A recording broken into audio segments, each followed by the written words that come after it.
The Pacific Ocean stretched endlessly beneath the sun, vast and unbroken, a stage where power ruled and weakness meant death. By 1942, Japan's navy dominated those waters, its ships moving with arrogant confidence across conquered seas. The Allies, still reeling from early losses, searched desperately for an answer. Something fast, something fierce, something that could strike back. And somewhere in that search, an unlikely hero emerged, a twin-engine medium bomber called the B-25 Mitchell. At first glance, there was nothing extraordinary about it. It wasn't as glamorous as the sleek fighters soaring above, nor as terrifying as the heavy bombers that darkened the skies over Europe. The B-25 was practical, solid, dependable. A workhorse built to carry a modest payload, fly mid-range missions, and return home in one piece. To most, it was just another tool in America's vast arsenal, efficient, but uninspired. Even the enemy saw it as unremarkable. Japanese intelligence categorized it as a medium nuisance, not a serious threat to their heavily armed convoys. To their commanders, the real dangers were submarines and long-range bombers, not these stubby twin-tailed aircraft that appeared over jungle runways and island strips. But what they didn't know, what no one yet understood, was that the B-25 was about to change. Its story would evolve from routine bombing runs to brutal, low-level assaults that would tear through Japanese ships with surgical precision. Its transformation would be driven not by generals or theorists, but by the pilots who flew it. Men who needed something deadlier, faster, and more direct than anything the textbooks prescribed. The Pacific demanded innovation, and the B-25 was about to become its most unexpected instrument of destruction. In the beginning, though, there was no prophecy, no hint of legend, just a squadron of tired air crews nursing their planes through humidity and monsoon rain, unaware that they were sitting in the cockpit of what would soon be known as the ship-sawing monster. As engineers tinkered, commanders experimented, and the front lines shifted, the unremarkable B-25 would evolve, its plain nose replaced with a forest of guns. And when it finally met the enemy again, Japan's confidence would vanish under a storm of lead. The age of the ordinary bomber was ending. The age of the gunship was about to begin. The first time Japan ever heard the name B-25 Mitchell, it came not from a report, but from the roar of engines over Tokyo. It was April 18, 1942. Barely 4 months had passed since Pearl Harbor, and the world believed Japan untouchable. Its empire stretched from the Pacific to the edge of India. Its people had been told no foreign enemy would ever set foot or drop a bomb on their sacred home islands. That illusion ended when 16 American bombers, led by Lieutenant Colonel James Doolittle, lifted off from the deck of the USS Hornet. No one believed it was possible. The B-25 wasn't designed for carrier operations. Its wingspan was too wide, its takeoff distance too long. Yet in a daring act of defiance, one by one, the twin-engine bombers thundered down the narrow deck, rising barely above the waves, headed straight for the heart of Japan. Each plane carried only a small load of bombs, but the weight they carried in symbolism was enormous. Hours later, the skies above Tokyo, Nagoya, Osaka, and Kobe erupted. Explosions rippled across industrial districts and naval yards. Damage was limited, but psychologically, it was devastating. Sirens screamed through the streets. Civilians fled in panic, and somewhere deep within the imperial palace, Japan's leaders realized a chilling truth. If the Americans could reach them once, they could do it again.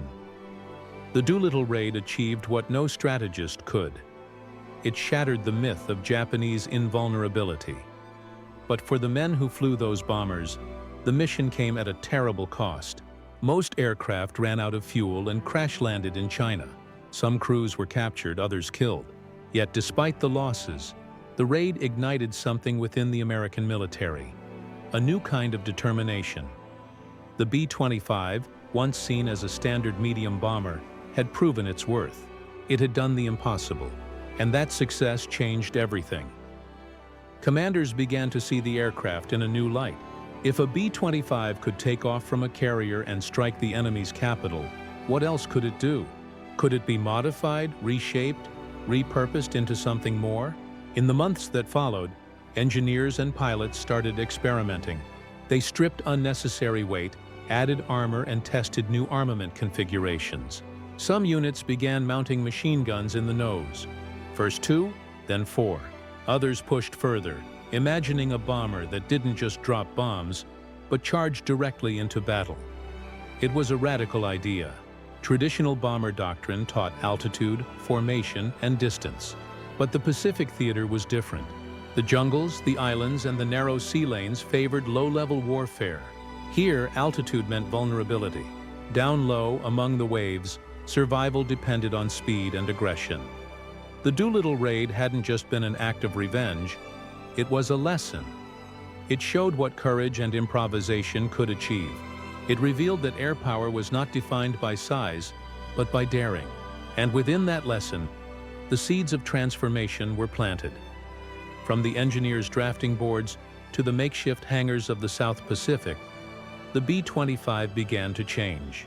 Its glass nose, once the hallmark of precision bombing, was being replaced by solid aluminum, reinforced to hold a battery of 50 caliber machine guns. Soon, the first of these modified bombers would roar into the skies, not as mere raiders, but as hunters. The world had seen the B-25 drop bombs over Tokyo, but soon it would see it tear through ships, convoys, and fortresses, not from above, but head-on. Japan had been warned once. It had ignored the sound of 16 bombers over Tokyo. The next time it heard the Mitchell's engines, that sound would come with fire. War, more than anything, is an accelerator of invention, and in the steaming jungles and island outposts of the South Pacific, necessity was the mother of brutal creativity. The B-25 had already earned respect after the Doolittle raid, but pilots operating in New Guinea, the Solomon Islands, and the Philippines began to see its limitations. High-altitude bombing wasn't working. Japanese convoys moved too fast, their ships weaving through the waves, making traditional bombing nearly useless. By the time a bomb reached the target, the ship was already gone. Something had to change. At forward bases, mechanics and combat engineers, many barely out of flight school, began experimenting with unorthodox solutions. They tore open the B-25s. The modification began to spread. Engineers at the North American Aviation Plant took notice of the field conversions being made in the Pacific and decided to formalize them. What had begun as improvisation soon became factory design. The result was terrifying. The B-25G and later B-25H, purpose-built gunship variants, rolled off the line, equipped with a solid nose packed with 50 caliber machine guns, plus side-mounted gun packs that fired outward for strafing runs. Some even carried a 75mm cannon, the largest ever fitted to an American bomber. To Japanese sailors, it was unthinkable. A bomber that didn't just bomb, but attacked head-on like a fighter. In combat drills, the new B-25s dove low over mock targets, flying just above the waves. The roar of 8 guns firing in unison echoed across the sea. Each attack left the target shredded, torn open as if by invisible blades. And the pilots, once mere bomber crews, began to feel the difference too. They were no longer distant observers watching bombs fall. Now they were hunters, diving into the heart of battle, staring straight into the enemy's eyes as streams of tracers stitched across the horizon. The cockpit trembled, the air filled with smoke, and in that chaos, they found a new kind of power, raw, immediate, and personal. The B-25 was no longer just a machine of war. It had become an extension of will. These field innovations soon caught the attention of commanders like General George Kenney, leader of the 5th Air Force. He understood the Pacific was not a place for textbook warfare. It demanded adaptability and aggression. Under his orders, the newly armed B-25s were deployed for low-level attack missions against Japanese shipping and coastal bases. In just a few short months, the transformation was complete. What had once been a medium bomber was now a devastating gunship, capable of shredding targets that had once seemed invincible. The men who flew it could feel it in their bones. This was something new, something the enemy wasn't ready for. The next test would not be on a practice range. It would come over the Bismarck Sea, where steel, fire, and salt water would decide whether the B-25's evolution was genius or madness. When the first gun-nose B-25s rolled out onto the muddy airstrips of New Guinea, few could have imagined how completely they would change the art of aerial warfare. The Pacific theater was unlike anything pilots had trained for. There were no neat front lines, no sprawling European cities, no predictable battlefields. Here, war lived in the clouds and waves, a deadly chessboard of jungle-covered islands and narrow sea lanes where survival depended on improvisation. Traditional bomber doctrine called for altitude and formation. Bombers flew high, dropped their payloads and left the danger below. But that method was useless against moving ships. Japanese convoys hugged the coastline, darting through coves and straits, protected by anti-aircraft fire and fighter cover. From 10,000 feet, even a perfect drop was mostly guesswork. So American pilots decided to throw the rulebook away. They began training for a new style of attack, low-level assault. The goal was simple but dangerous. Fly low, fly fast, and strike at point-blank range. The ocean became their runway, the ships, their targets. Every mission began the same way. Engines roared to life at dawn, shaking the jungle air. The modified B-25s, heavy with fuel, guns, and bombs, clawed into the sky and formed up in tight formation. Once they cleared the mountains, they descended, lower and lower, until the altimeters barely registered more than 50 feet. At that altitude, even a small mistake meant death, but low meant invisible. Japanese radar often failed to detect aircraft flying so close to the water's surface. And when ships finally saw the American bombers, it was already too late. The B-25s came in roaring, waves spraying over their wings, sunlight glinting off their gun barrels. The first volley of machine gun fire tore across the deck of a Japanese transport. Sailors dove for cover, stunned by the ferocity of the attack. 8 50-caliber guns unleashed a torrent of lead, cutting through wood and steel like saw blades. In seconds, anti-aircraft gunners were dead, communications shattered, decks burning. Then came the second phase, skip bombing. It was a risky technique inspired by childhood games. Just as stones could skip across the surface of a lake, so too could bombs. Pilots dropped them from low altitude, timing the release so the bomb would strike the water, bounce once or twice, and slam into the side of a ship before exploding. The combination of strafing and skip bombing turned each B-25 into a precision strike weapon, a flying blade slicing through enemy convoys. The Japanese had never seen anything like it. For months, Allied reconnaissance reported convoys burning across the Bismarck Sea, the Solomon Islands, and New Guinea's northern coast. Even heavily armed destroyers couldn't react fast enough. By the time they swung their turrets and opened fire, the bombers were already gone, replaced by columns of smoke and shattered hulls. The psychological effect was as devastating as the physical damage. Survivors described the B-25s as demons skimming the sea, their gunfire sounding like thunder. Some sailors claimed they could feel the bullets tearing through the decks before they even saw the aircraft. Others swore the planes came so low their propellers cut the waves. Behind every successful mission was endless practice and nerve. Pilots trained relentlessly, learning to coordinate every second of an attack run. They memorized the rhythm: approach, strafe, skip, climb. There was no room for hesitation. A half-second of doubt could send the bomber crashing into the sea or directly into its target. It wasn't just courage. It was precision engineering meeting raw instinct. Each mission tested the limits of man and machine. The roar of the engines mixed with the rattle of machine guns. The smell of cordite filled the cockpit, and the ocean blurred beneath them in streaks of blue and white. It was war at its most intimate. No distance, no detachment, just violence measured in heartbeats. By late 1942, the results spoke for themselves. Convoys once thought untouchable were being annihilated. Japanese supply lines began to collapse. Their island garrisons, once fed by steady shipments of fuel and ammunition, started to starve. And the men who flew the B-25s knew they had found something revolutionary. The old doctrines were gone.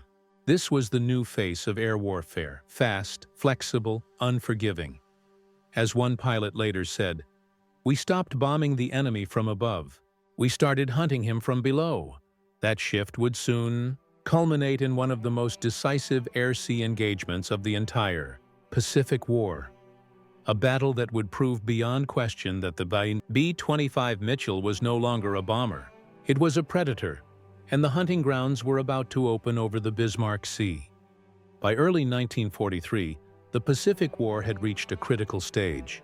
The Allies were advancing slowly, grinding through jungles and atolls, while Japan fought to hold its empire together. Every island mattered, every supply line was a lifeline, and nowhere was that more true than in the waters of the Bismarck Sea. A narrow, storm-swept passage between New Guinea and New Britain. For Japan, it was the artery feeding its troops at Leh. For the Allies, it was the perfect ambush. When reconnaissance spotted a massive Japanese convoy leaving Rabaul on March 1, 1943, carrying nearly 7,000 soldiers escorted by destroyers and transports, Allied commanders knew the moment had come. It was an opportunity to strike a decisive blow, but it would require everything they had learned about low-level warfare. General George Kenney, commander of the 5th Air Force, had been waiting for this. He ordered every available B-25 unit to prepare for an all-out strike. The newly modified gun-nose Mitchells, the ones bristling with 8 forward-firing machine guns, would lead the attack. Behind them, traditional bombers and fighters would finish what the gunships started. The plan was brutal, elegant, and untested on this scale. At dawn on March 3rd, the clouds over the Bismarck Sea split open. The Japanese convoy steamed forward in tight formation, unaware of the storm approaching. Then, from beyond the horizon came the sound, a distant hum that grew into a roar. The B-25s were coming in low, very low. Flying barely above the waves, the American formations appeared like shadows racing across the ocean. Sunlight flashed off their wings, spray whipped against their fuselages. Each aircraft carried bombs and hundreds of rounds of .50 caliber ammunition, enough to turn the decks of a destroyer into splinters. The lead pilot's voice crackled through the radio. "All Mitchells commence attack." In seconds, the sea erupted. The first B-25 squadron swept in, strafing the decks with unrelenting fire. 8 guns roared at once, streams of tracers slashing through the air and tearing across the decks of Japanese ships. Anti-aircraft gunners tried to respond, but most never got the chance. The gun-nose Mitchells annihilated them in their first pass. Behind the gunships came the skip bombers, releasing their deadly loads at mast height. The bombs skipped once, twice, and slammed into the sides of transports with surgical precision. Explosions tore open hulls. Black smoke and fire engulfed the sea. The Japanese convoy dissolved into chaos. Ships collided as they tried to turn. Sailors screamed commands through clouds of smoke. Gunners fired blindly into the sky, unable to track the B-25s darting low over the waves. From above, A-20 Havocs and Australian Beaufighters joined the assault, adding rockets and machine gun fire to the storm. It was total destruction, coordinated, relentless, and unstoppable. One by one, the transports began to die. The Kyokusei Maru was hit first, its decks shredded before a bomb split it in two. Then the Teiyo Maru, the Taimei Maru, and the Nojima, all torn apart by low-level attacks that no naval doctrine could defend against. Witnesses described the scene as a nightmare of metal and fire. The ocean boiled with fuel, burning men clung to debris, and ships exploded with thunder that echoed across the sea. For the first time, Japan's sailors faced a weapon they could neither predict nor counter. The B-25 struck too fast, too low, and too accurately. Anti-aircraft fire designed for high-altitude bombers was useless against aircraft skimming the surface. Within hours, the once mighty convoy was gone. 8 transports and 4 destroyers sunk, nearly every ship in flames. Over 3,000 Japanese soldiers and sailors were lost. When the B-25s returned to base, they landed on smoke-streaked runways under a sky turning red with sunset. Ground crews watched as bullet-riddled Mitchells touched down, engines coughing, their fuselages scarred by shrapnel. But the pilots climbed out smiling, exhausted, drenched in sweat, their hands trembling from adrenaline. They had just rewritten the rules of air warfare. The news spread quickly across the Pacific. To the Allies, the Battle of the Bismarck Sea was more than a victory. It was proof that low-level tactics worked, that innovation could destroy even the strongest naval force.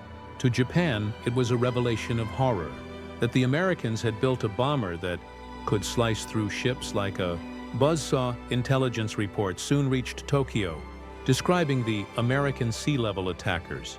Japanese commanders dismissed the early accounts as exaggeration until survivors confirmed every detail.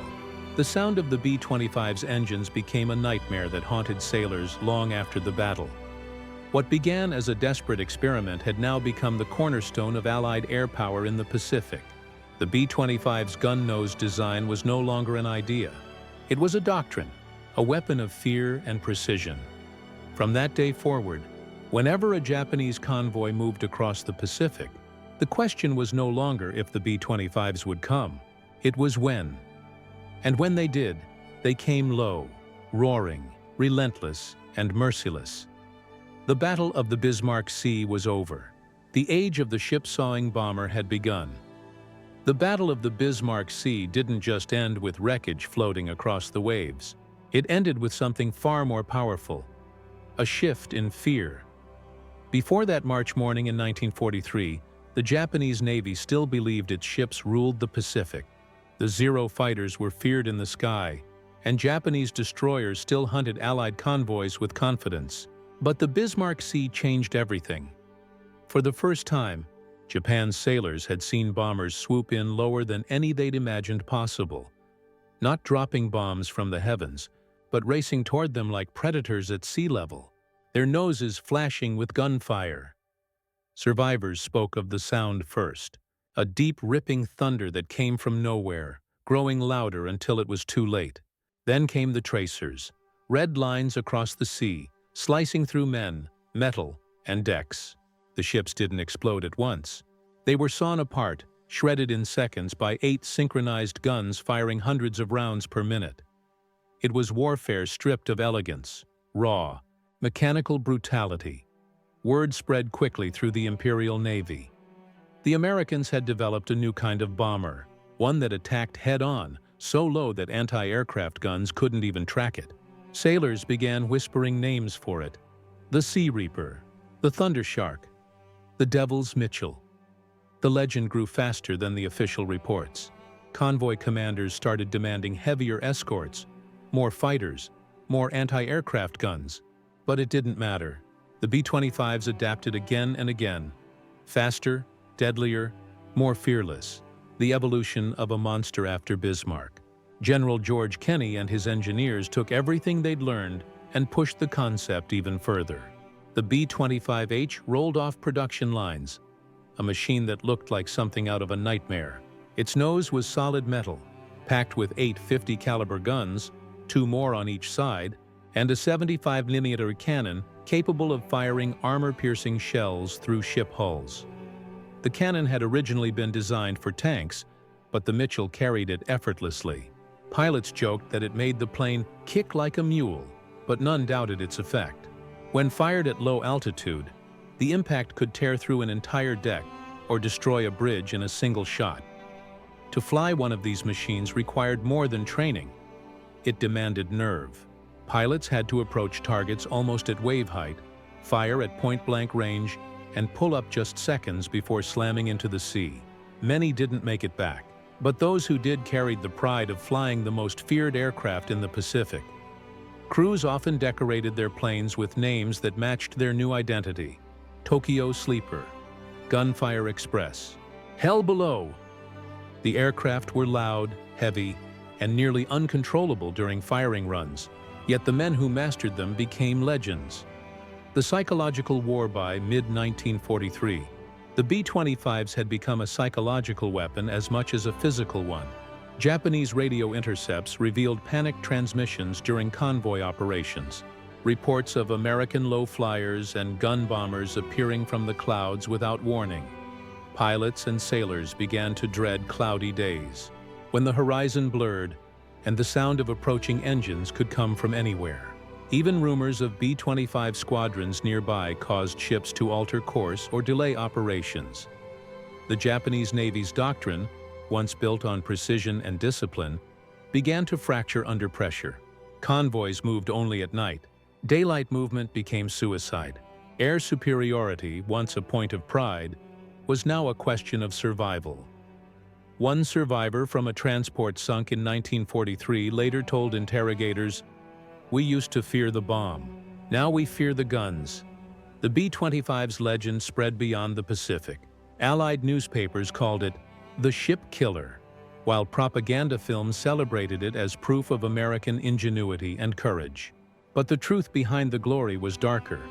For the men flying them, each mission was a gamble.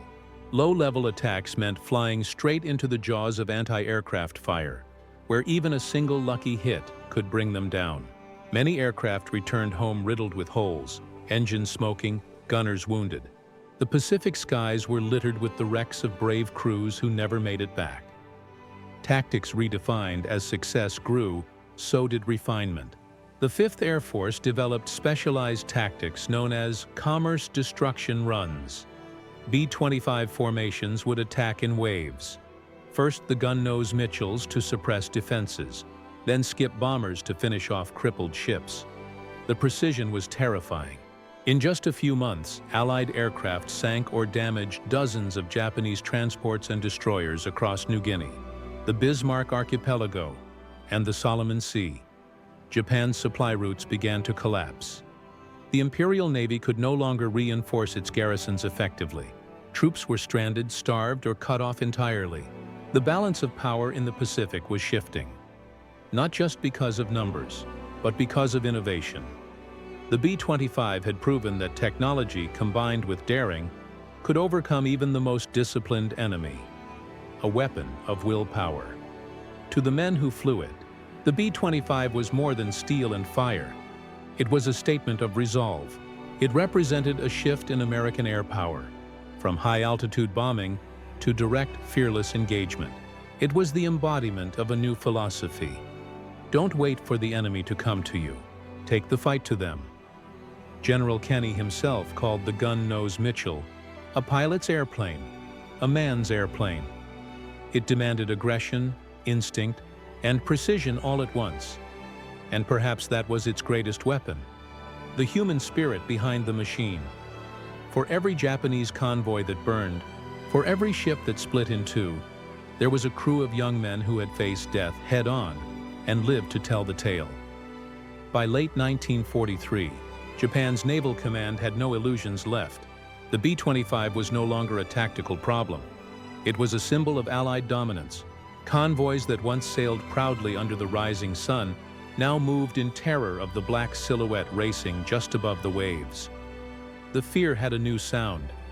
The roaring engines of a B-25 gunship, its 8 guns ready to saw the world apart. The Pacific would never be the same again. By late 1943, the Pacific skies belonged to a new breed of warriors, low-level attackers who refused to fight from a distance. Among them, the B-25. Mitchell had risen from an ordinary medium bomber to a symbol of innovation and audacity. What began as an improvised field modification in muddy jungle, airstrips had become one of the most successful aircraft conversions of the entire war. The gun-nose B-25 wasn't just a machine. It was a statement that adaptability, courage, and creativity could rewrite the rules of combat. The expanding war as Allied forces advanced northward through the Pacific. The B-25 squadrons followed. They struck Japanese convoys around New Britain, New Guinea, and the Solomon Islands, paving the way for amphibious invasions. Every battle that followed bore the mark of lessons learned from the Bismarck Sea. The Mitchells hunted bridges, trains, airfields, and even fortifications, anything that could cripple Japan's supply lines. Their 8-gun noses and side-mounted packs shredded anti-aircraft positions and fuel depots with terrifying accuracy. Crews developed a rhythm. Approach low, fire hard. Release, climb, and vanish. To Japanese soldiers, it felt as if the Americans had found a way to make thunder attack the Earth itself. But the B-25's story didn't stay in the Pacific. In the China-Burma-India theater, other squadrons began adopting the same low-level tactics, using gunship Mitchells to assault Japanese river convoys and supply depots along the Burma Road. In Europe, similar modifications inspired new approaches to ground attack missions against German convoys and fortified positions. The concept had proven universal. Speed, firepower, and precision at low altitude could achieve what high-altitude bombing never could: immediate destruction. The Brotherhood of the Mitchell, every pilot who flew a B-25 gunship spoke of it the same way, as a living, breathing beast. The aircraft kicked and bucked under fire, its engines howling as it tore across the sky at treetop level. The recoil from 850 caliber guns could rattle your bones, but that only made victory more personal. One pilot described it best: "You didn't just drop death from above. You delivered it face to face." That intimacy of battle left its mark. The men who flew B-25s formed an unspoken brotherhood. They shared stories of near misses, of smoke pouring into the cockpit, of bullets punching through wings and fuel lines, and somehow, of making it home. Ground crews treated each returning aircraft with reverence. The holes in its fuselage were badges of survival. The soot around its nose was proof of defiance. From weapon to legend, by 1944, the B-25 had become more than a tactical success. It was a legend woven into the fabric of air power itself. Newsreels and propaganda films captured its silhouette streaking across the waves. War correspondents wrote about its buzzsaw nose and its uncanny ability to slice through anything in its path. Even the enemy came to respect it. Captured Japanese documents referred to the B-25 as the cursed bomber that kills from the sea. It had earned its place among the most feared machines of the war. But for all its power, the Mitchell's greatest legacy was what it represented: the ability of ordinary men, under extraordinary pressure, to innovate beyond imagination. From crude jungle workshops to fully armed production lines, the journey of the B-25 mirrored the journey of the war itself. From chaos to control, from desperation to dominance. And though newer aircraft would rise in its place, none would ever quite match the legend of the bomber that once turned the sea into its battlefield. The B-25 had started as a symbol of hope. It ended as a symbol of fear. And its echo, the roar of 8 guns and the thunder of engines at wave height, would haunt the Pacific long after the war was done. When the Pacific War finally drew to a close in 1945, the seas that once burned with fire and oil began to fall silent. The wrecks of Japanese transports and destroyers lay rusting beneath the waves, mute witnesses to a revolution in air warfare. And above them, in hangars and airfields scattered across the islands, the B-25 Mitchells stood lined up one last time, their gun barrels blackened, their bodies scarred by battle. They had done what no one expected. They had turned a bomber into a weapon of precision and terror, rewriting the rules of how wars were fought. The men who flew them didn't think of themselves as heroes. They were engineers, pilots, gunners, and dreamers. Ordinary men asked to do impossible things. But their courage had reshaped the Pacific. The lessons they learned in the sky would ripple through history. After the war, the B-25's legacy became a blueprint for the future. The concept of heavily armed, low-altitude strike aircraft inspired generations of gunships. From the A-26 Invader to the legendary AC-130 Spectre, each carrying the spirit of the Mitchell within its design. Even as jets replaced propellers and radar replaced instinct, the principle remained the same: get close, hit hard, and never give the enemy a chance to breathe. From fear to reverence in Japan, the memory of the B-25 lingered like a ghost story. Sailors who had survived the Bismarck Sea or the New Guinea convoys spoke of the day the sky itself came for them. To them, the Mitchell was not just a machine. It was fate given wings. But time has a way of transforming fear into respect. Decades later, when former enemies met at reunions and commemorations, they spoke not of hatred, but of awe. The courage it took to fly straight into the teeth of anti-aircraft fire, or to face it from below, was something both sides could understand. War had divided them, but bravery had united them in memory. The last flight. Many B-25s were scrapped after the war. Others were sold to civilian companies, refitted for transport or aerial survey. A few were preserved in museums, monuments of steel and sacrifice, and some continued flying in air shows, their engines still roaring, their 8-gun noses gleaming in the sun. Each time one took off, spectators would look up and hear that same sound, the deep, growling hum that once haunted the Pacific. To veterans, it was the sound of youth, of fear, of brotherhood. To historians, it was the sound of innovation at its fiercest. And to the world, it was a reminder. Technology alone does not win wars. Human ingenuity does. An eternal symbol, the story of the B-25. Mitchell is more than a chronicle of machines and battles. It is a story of imagination under fire, of men who refused to accept limitations, who turned necessity into invention and fear into firepower. It is proof that in the darkest moments of history, progress is not born from comfort, but from the will to survive. Japan never expected the B-25's 8 guns to saw ships apart. They never expected a bomber to fight like a fighter, or to strike with such fury and precision. But the world never expected what came after, either that from the ruins of that brutal age, humanity would emerge not just with better machines, but with a deeper understanding of what it costs to wield them. As the sun sets over the Pacific, the echoes of that thunder still linger in the wind, a reminder of the bomber that defied its purpose, the men who defied the odds, and the war that taught the sky itself to roar.